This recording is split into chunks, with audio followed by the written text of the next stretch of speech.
In today's Roll for Crit preview, we are taking a look at Solar Storm. This is a cooperative card game for 1 to 4 players. You are on a collision course with the sun, and it is up to you to keep cards and rooms repaired and divert resources and energy to the energy core so that you can move the ship away from the sun, because you don't want to go there. It's bad.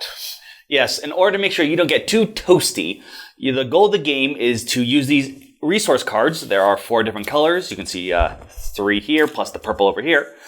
In order to visit each room, pay the cost in the upright corner to redirect energy back to the core. And once you do that to all 8 rooms surrounding the core, make your way back to the core, activate it, and get out of there. However, it won't be that simple. Yeah, there's a little bit of a catch because a lot of your rooms are taking damage as you play. You can see over here on the other side of the card, there are also 3 symbols matching your resources, and if they're fully healed, then they're going to have 3 cubes on them. But at the start of the game and on each of your turns, as you continue to draw cards, some of those rooms will be damaged, and when it's damaged, you take a cube away, starting from the top and going to the bottom. If you ever have 3 cubes off of a card and it would be damaged again, you lose the game completely. So one of the things that you can do on your turn, probably the main thing you're going to be doing, is taking your pawn, traveling to different rooms, and spending the appropriate resource in order to heal that room, repair that room by 1. Now, if a room has already been redirected to the core, it becomes a little bit easier. For example, let's say you had this right here and there were 2 damage. You could just spend 1 green energy card and that would fill it back up totally. So it will get a little bit easier if you manage to trigger this. Other things you can do on your turn, you get 3 actions total, and you can use them in any combination. Of course, movement, as I said. If you're in a space with someone, you can exchange cards, resources with each other to make things a little bit easier for you. And each of these rooms also has its own unique ability.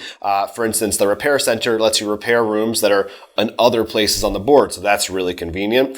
Some of them will give you things like, for instance, the armory lets you add protection tokens, and for a temporary amount of time, wherever you place those, they won't be damaged if a damage card comes up for them. Different things that can help you out as things go along. Yes, but once again, you cannot use a room's ability if it's been damaged, so that can be a bit of a challenge sometimes. And of course, the final activity, which is actually really nice if you've ever played any of these other cooperative games, is you can bank your actions. You can get an action token, which anytime during your turn, you can discard to get an extra action. So if you really weren't thinking you're going to do an optimal during a turn, you can actually save those actions for next turn if you knew that's when I might need to run really far. Yeah, at the end of your turn, you're going to be able to take cards from either the face-up resource or 2 from the top down. However, if that's not enough for you, there is another action you can take on your turn called Scavenge, which lets you roll a die and gives you a chance of getting more cards, but there's a chance it doesn't work out, so it's a risk of maybe wasting a potential action on your turn. Now, you may think, I'll just get as many resources as I can, because you can hold up to 6 for each player. But the game also ends if this deck runs out, not if you can't even fill this up, which you can actually see if you're able to get through this entire deck and survive.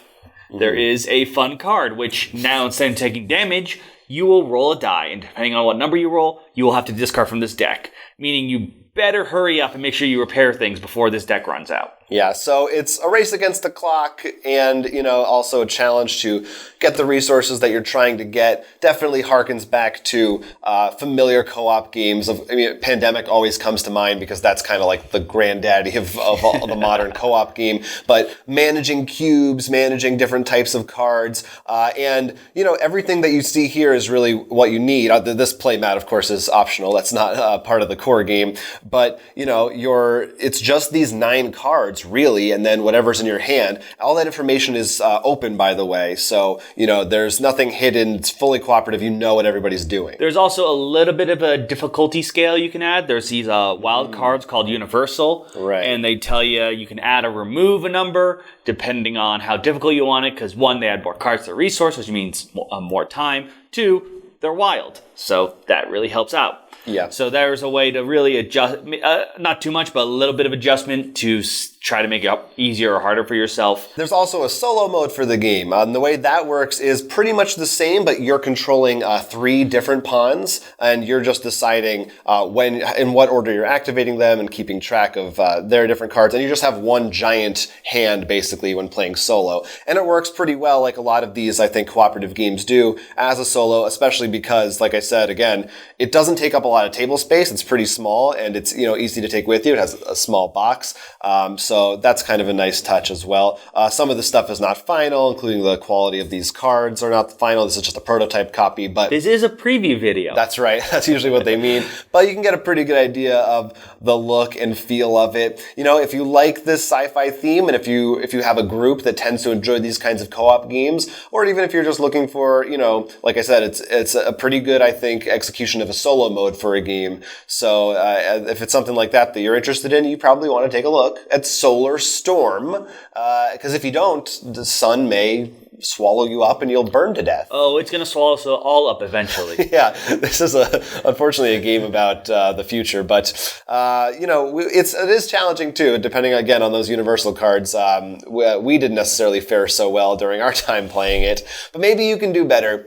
We will put a link in the description down below so you can check out the full page and see what you think, and feel free to leave a comment also down below to give us your thoughts, and we'll feed off of those. Thanks for watching. I'm Jonathan. I'm Will. This was a Roll for Crit Kickstarter preview. Never miss out by liking and subscribing, and you can also check out more on our Patreon. We're also on Facebook, Twitter, and Instagram, and Twitch, so follow us there.